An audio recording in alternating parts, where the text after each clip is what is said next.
আজ রাতটা কিছুই যেন ঠিক নেই। আমি জানি না কেন, কিন্তু এই বাড়ি যেন শ্বাস নিতে চায় না। আরিয়ান, তুমি কি সত্যি এখানে একা থাকতে পারবে? আমি মনে করি আমাদের চলে যাওয়া উচিত।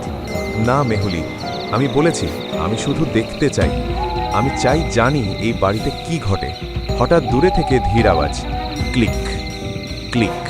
আরিয়ান, তুমি কি শুনছো? কেউ কি আমাদের দিকে আসছে? শুনছি, কিন্তু আমি কিছু দেখছি না। হয়তো বাতাসের আওয়াজ। তাদের পায়ের তলার মেঝে হালকা কেঁপে ওঠে। আবারও আওয়াজ, শ্, শ্। না, এটা বাতাসের আওয়াজ নয়, কিছু আছে। আরিয়ান, আমি ভয় পাচ্ছি।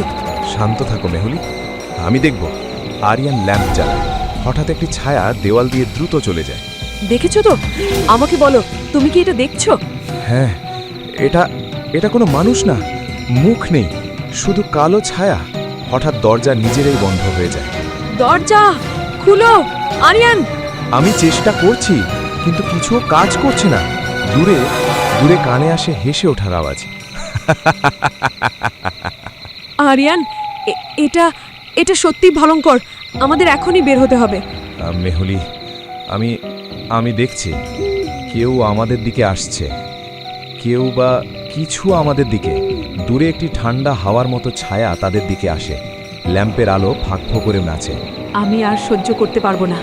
আমরা কি বেঁচে বের হতে পারবো? চেষ্টা করব, তবে মনে হচ্ছে এই বাড়ি আমাদের ছাড়বে না। হঠাৎ সব আলো নেমে আসে। একটি কণ্ঠে আসে, তোমরা এখানে রয়ে যাও চিরদিন। না আরিয়ান। মেহুলি, শব্দ, হাওয়া, ধাক্কা, তারপর চুপচাপ। কেউ কিছুই দেখেনি।